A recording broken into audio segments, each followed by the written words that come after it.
ರಾಜ್ಯಸಭೆಯ 4 ಸ್ಥಾನಗಳಿಗೆ ಕೆಲವೇ ಕ್ಷಣಗಳಲ್ಲಿ ಮತದಾನ ಆರಂಭವಾಗಲಿದೆ. ವಿಧಾನಸೌಧದಲ್ಲಿ ಸಂಜೆ 4 ಗಂಟೆವರೆಗೂ ವೋಟಿಂಗ್ ನಡೆಯುತ್ತೆ.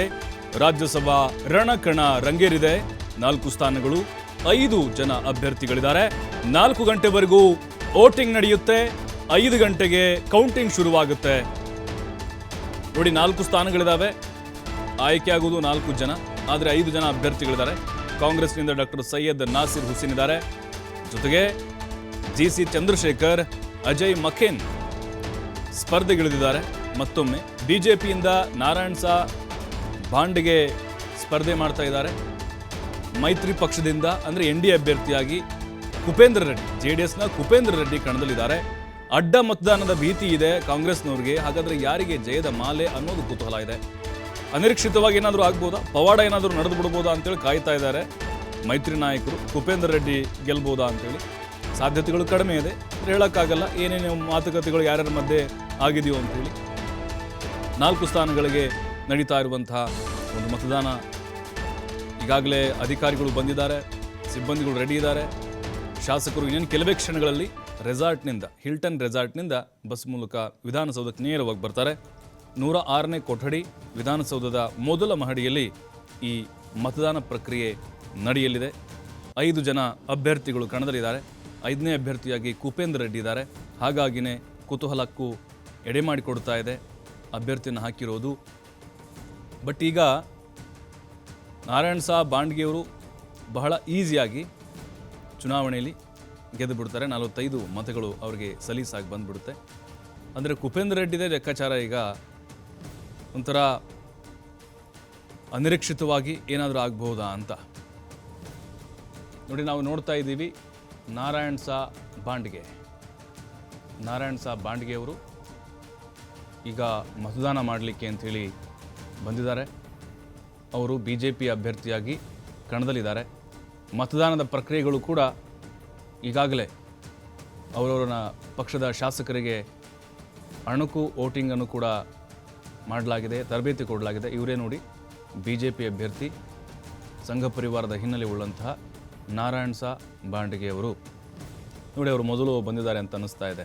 ಇನ್ನು ಮೈತ್ರಿ ನಾಯಕರು, ಶಾಸಕರು ವೋಟಿಂಗ್ ಮಾಡಲಿಕ್ಕೆ ಬಂದಿಲ್ಲ. ಬಟ್ ಈಗ ಅಲ್ಲಿ ವೋಟ್ ಮಾಡಿದ ತಕ್ಷಣ ಬ್ಯಾಲೆಟ್ ಪೇಪರ್ನ ಏಜೆಂಟರಿಗೆ ತೋರಿಸ್ಬೇಕಾಗತ್ತೆ.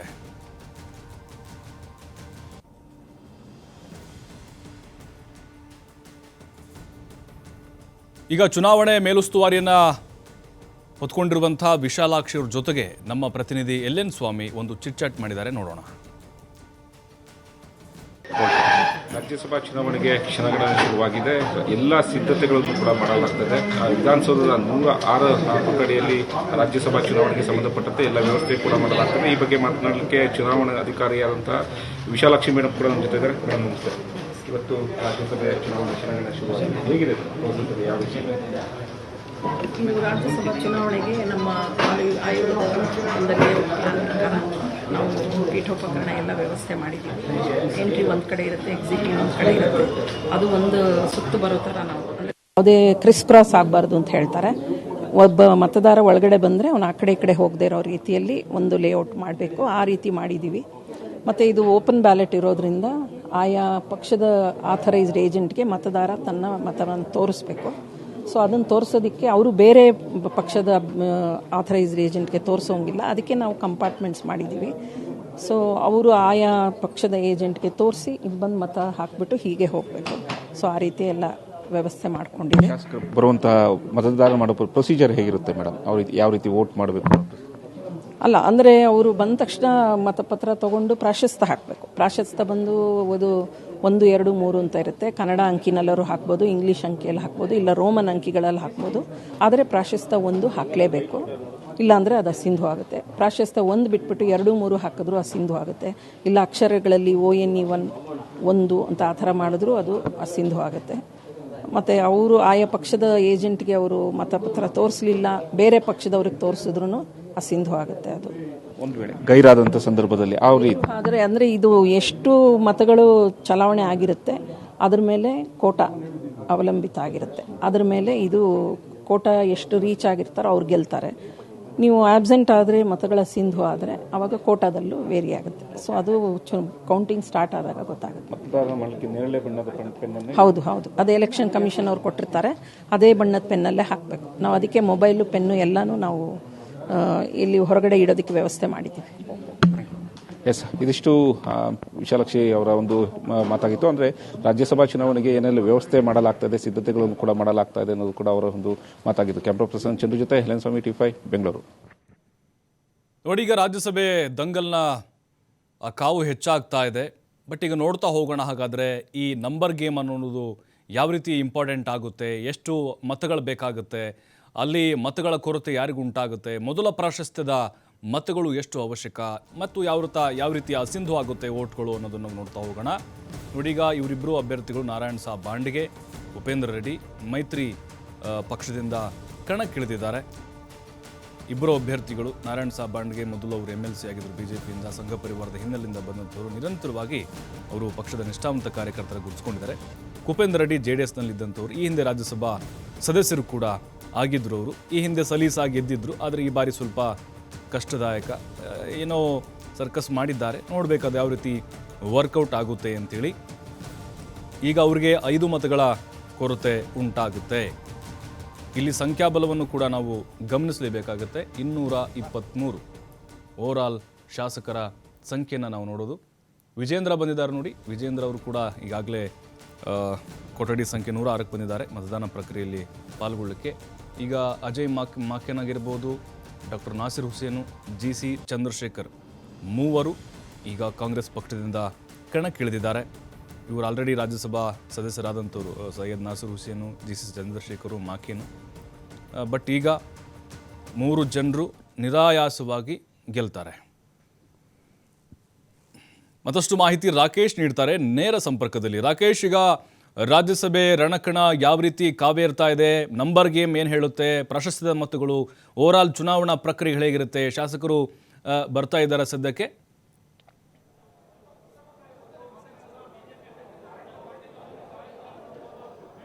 ಪ್ರಭು, ಸರಿಯಾಗಿ 9 ಗಂಟೆಗೆ ರಾಜ್ಯಸಭಾ ಚುನಾವಣಾ ಮತ ಪ್ರಕ್ರಿಯೆ ಆರಂಭವಾಗಿದೆ.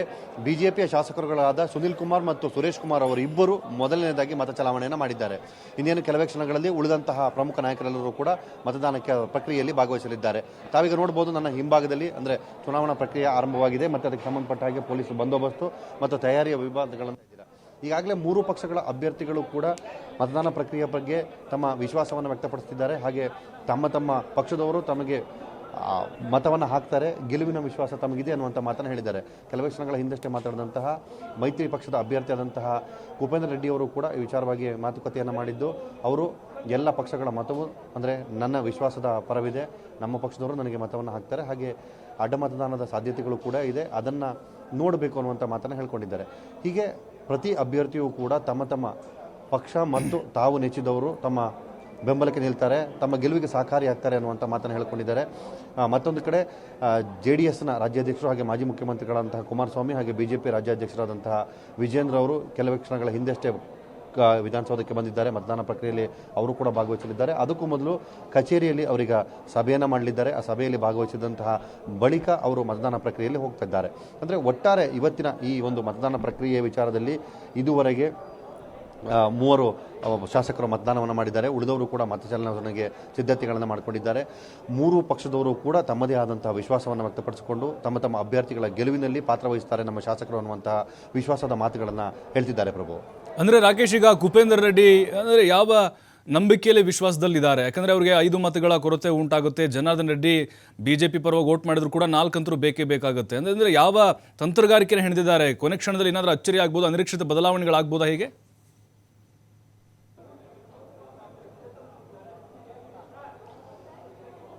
ಪ್ರಭು, ಅಂದರೆ ಕುಪೇಂದ್ರ ರೆಡ್ಡಿ ಅವರ ಹೇಳಿಕೆ ಪ್ರಕಾರ ಸದ್ಯಕ್ಕೆ ಅವರ ಪಕ್ಷದ ಲೆಕ್ಕಾಚಾರಗಳಲ್ಲಿ ಒಂದಷ್ಟು ಬದಲಾವಣೆಗಳು ಆಗ್ಬೋದು ಅನ್ನೋಂಥದ್ದಿದೆ. ಅಂದರೆ ಬಿಜೆಪಿಯವರು ಈಗ ಹೇಳಿರೋ ಪ್ರಕಾರ ನಮ್ಮ ಮೊದಲ ಅಭ್ಯರ್ಥಿಗೆ ಅಂದರೆ ಬಿಜೆಪಿಯ ಮೊದಲ ಅಭ್ಯರ್ಥಿಗೆ ಪ್ರಾಶಸ್ತ್ಯದ ಮತಗಳನ್ನು ನೀಡ್ತೇವೆ, ಆನಂತರ ಉಳಿಕೆ ಮತಗಳನ್ನು NDA ಮೈತ್ರಿಕೂಟದ ಅಭ್ಯರ್ಥಿಯಾಗಿರೋ ಕುಪೇಂದ್ರ ರೆಡ್ಡಿ ಅವರಿಗೆ ನೀಡ್ತೇವೆ ಅನ್ನುವಂಥ ಮಾತನ್ನು ಹೇಳಿದ್ದಾರೆ. ವಿಪಕ್ಷ ನಾಯಕರಂತ ಅಶೋಕ್ ಅವರು ಕೂಡ ಇದೇ ವಿಚಾರವನ್ನು ಹೇಳ್ಕೊಂಡಿದ್ದಾರೆ.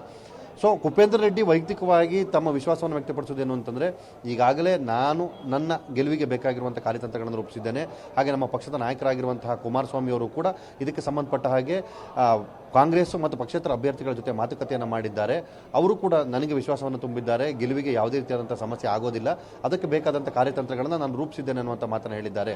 ಸೊ ಈ ಹಿನ್ನೆಲೆಯಲ್ಲಿ ನನಗೂ ವಿಶ್ವಾಸ ಇದೆ. ನಾನು ಕೂಡ ವಿಚಾರಕ್ಕೆ ಸಂಬಂಧಪಟ್ಟ ಹಾಗೆ 4-5 ಜನ ಶಾಸಕರ ಜೊತೆ ಮಾತನಾಡಿದ್ದೇನೆ. ಪಕ್ಷೇತರರು ಕೂಡ ನನ್ನ ಜೊತೆ ಇರುವಂಥ ವಿಶ್ವಾಸವನ್ನು ವ್ಯಕ್ತಪಡಿಸಿದ್ದಾರೆ ಅನ್ನುವಂಥ ಮಾತನ್ನು ಹೇಳಿದ್ದಾರೆ. ಅಂದರೆ ಯಾರ ಒಲವು ಯಾರ ಪರ ಇದೆ ಅನ್ನೋದನ್ನು ಸಂಜೆ ವೇಳೆಗೆ ತಿಳ್ಕೊಳ್ಬಹುದು. ಸೊ ಆ ನಿಟ್ಟಿನಲ್ಲಿ ನಾನಂತೂ ವಿಶ್ವಾಸದಿಂದಲೇ ನನ್ನ ಗೆಲುವಿನ ಪ್ರಕ್ರಿಯೆಗೆ ಅಗತ್ಯವಾಗಿರುವಂತಹ ಮತ ಕ್ರೋಢೀಕರಣ ವ್ಯವಸ್ಥೆಯನ್ನು ಮಾಡಿಕೊಂಡಿದ್ದೇನೆ ಅನ್ನುವಂಥ ಮಾತನ್ನು ಹೇಳಿದ್ದಾರೆ. ಸೊ ಇವೆಲ್ಲವೂ ಕೂಡ ಸಂಜೆ ವೇಳೆ ಮತದಾನ ಮುಕ್ತಾಯವಾದಾಗ ಅದರ ನೇರ ರೂಪ ವ್ಯಕ್ತವಾಗುತ್ತೆ. ಪ್ರಭು, ಅಂದರೆ ರಾಕೇಶ್, ಈಗ ಅಡ್ಡ ಮತದಾನದ ಭೀತಿ ಎರಡೂ ಕಡೆಯವರೆಗೂ ಕಾಡ್ತಾ ಇದೆ. ಈಗ ಪಕ್ಷೇತರ ಬೆಂಬಲ ಇದ್ದರೂ ಕಾಂಗ್ರೆಸ್ವರೆಗೂ ಕೂಡ ತಳಮಳ ಇದೆ. ಮೈತ್ರಿ ಅಭ್ಯರ್ಥಿಗೂ ಕೂಡ ಹೆಬ್ಬಾರು, ಅದ್ರ ಜೊತೆಗೆ STS ಆಗಿರ್ಬೋದು, ಕರೆಮ್ಮ, ಕಂದುಕೂರು, ಅಂದರೆ ಈ ಲೆಕ್ಕಾಚಾರ ಅಡ್ಡ ಮತದಾನದ ಭೀತಿ ಹೇಗಿರ್ಬೋದು ಅಂತ?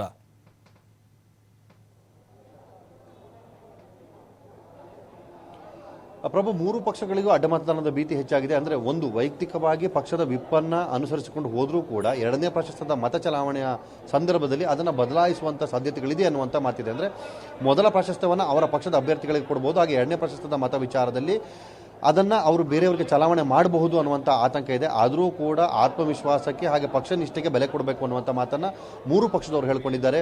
ತಾವು ಉಲ್ಲೇಖಿಸಿದಂಥ ಅಷ್ಟು ವ್ಯಕ್ತಿಗಳು ಕೂಡ ಮತದಾನದ ಪ್ರಕ್ರಿಯೆಯಲ್ಲಿ ಯಾವ ಸಂದರ್ಭದಲ್ಲಿ ಭಾಗಿಯಾಗ್ತಾರೆ ಅನ್ನೋದು ಕೂಡ ಪ್ರಮುಖವಾದಂಥ ವಿಚಾರ. ಸೋಮಶೇಖರ್ ಅವರು ಸಂಜೆ ವೇಳೆಗೆ ಮತದಾನ ಪ್ರಕ್ರಿಯೆಯಲ್ಲಿ ಭಾಗವಹಿಸಬಹುದು ಅನ್ನುವಂಥ ನಿರೀಕ್ಷೆ ಮಾಡಲಾಗ್ತಾ ಇದೆ. ಸೊ ಈ ರೀತಿ ಅವರು ಕಾಲ ವಿಳಂಬ ಮಾಡಿ ಮತದಾನ ಪ್ರಕ್ರಿಯೆಯಲ್ಲಿ ಭಾಗವಹಿಸಿದಾಗ ಈ ಅಡ್ಡ ಮತದಾನದ ಸಾಧ್ಯತೆಗಳು ಇದೆ ಅನ್ನೋದನ್ನು ಊಹಿಸಬಹುದು. ಅದಕ್ಕಿಂತ ಮೊದಲೇ ಬಂದು ಮಾಡಿದಂಥ ಸಂದರ್ಭದಲ್ಲಿ ಆ ರೀತಿಯ ಸನ್ನಿವೇಶ ಎದುರಾಗಲಾರದು ಅನ್ನುವಂಥ ಮಾತು ಕೂಡ ಇದೆ. ಅಂದರೆ ಒಟ್ಟಾರೆ ಈಗ ಇವತ್ತಿನ ಮತದಾನದ ಪ್ರಕ್ರಿಯೆಯಲ್ಲಿ ಆತ್ಮವಿಶ್ವಾಸ ಮತ್ತು ವಿಶ್ವಾಸದ ಲೆಕ್ಕಾಚಾರದಲ್ಲಷ್ಟೇ ಮತ ಚಲಾವಣೆ ಆಗಬೇಕು. ಹೀಗಾದಲ್ಲಿ ಮಾತ್ರ ಅಡ್ಡ ಮತದಾನವನ್ನು ತಡೆಯುವಂತಹ ಅಥವಾ ಅವರು ನಿರೀಕ್ಷೆ ಮಾಡಿದಂಥ ಸನ್ನಿವೇಶದಲ್ಲಿ ಮತ ಚಲಾವಣೆ ಆಗಬಹುದು ಅನ್ನುವಂಥ ಮಾತುಗಳಿವೆ. ಸೊ ಇವೆಲ್ಲವೂ ಕೂಡ ವೋಟಿಂಗ್ ಆದಂಥ ಸಂದರ್ಭದಲ್ಲಿ ಗೊತ್ತಾಗಲಿದೆ. ಪ್ರಭು, ಥ್ಯಾಂಕ್ ಯು ರಾಕೇಶ್ ಮಾಹಿತಿಗಾಗಿ.